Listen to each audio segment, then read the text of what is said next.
Je me suis consacré à Dieu par Marie. Bien. Et alors, qu'est-ce que ça change, comme aime à le répéter un frère du couvent de Marseille?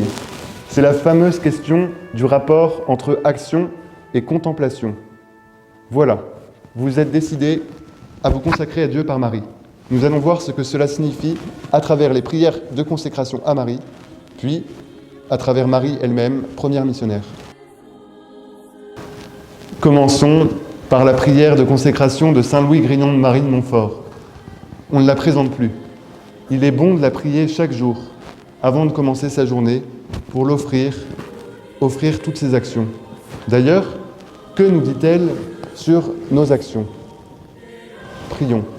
Je vous livre et consacre en toute soumission et amour mon corps et mon âme, mes biens intérieurs et extérieurs, et la valeur même de mes bonnes actions, passées, présentes et futures, vous laissant un entier et plein droit de disposer de moi et de tout ce qui m'appartient, sans exception, selon votre bon plaisir, à la plus grande gloire de Dieu.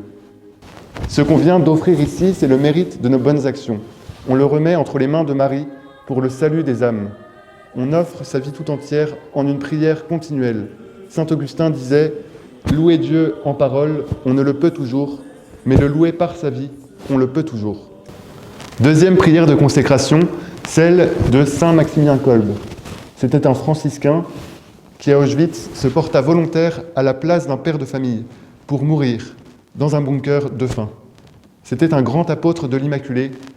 Il fit à Marie cette prière.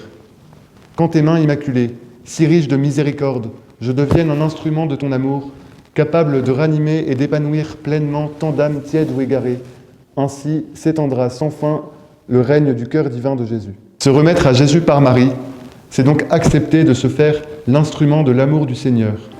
Demander à Dieu d'agir en moi, par moi, pour donner Jésus à ceux que je rencontrerai. Pour cela, je peux prendre Marie comme modèle, modèle de l'action nourrie par la contemplation. La première en chemin, Marie, tu nous entraînes. Non, la bonne blague, Marie active, à l'Annonciation, on la représente toujours assise, un livre en main, à moitié endormie. Et pourtant, le bon évangéliste ne lui laisse pas beaucoup de répit. Aussitôt après, l'ange la quitta, on arrive à « Se levant, Marie partit en hâte ».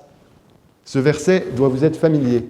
C'est celui qu'a choisi le pape François pour les JMJ, justement pour insister sur la mission. Vous connaissez la suite. C'est Marie qui va visiter sa vieille cousine Élisabeth, enceinte de Jean-Baptiste. À quoi reconnaît-on que cette visite est pénétrée de charité? Premier signe, la joie. L'enfant tressaille en son sein. Deuxième signe, Élisabeth reconnaît qui est derrière tout ça. Elle s'exclame « Comment m'est-il donné que vienne à moi la mère de mon Seigneur ?» Elle reçoit, à travers Marie, la visite de Jésus lui-même. Marie porte doublement Jésus en son sein. Premièrement, physiquement. Deuxièmement, par la charité, Dieu agit en elle, et cela nous le pouvons aussi. Soyons les uns pour les autres des maris de l'Annonciation. Partons en hâte vers nos frères pour leur porter le Christ. Récapitulons. Cette consécration à Marie est amenée à porter du fruit. Par la prière, offrir ses actions signifie donner le mérite pour le salut des âmes et demander la grâce d'être un instrument de l'amour du Seigneur. Pour cela, nous avons pour modèle Marie qui nous conduit à Jésus. Allons, partons en hâte.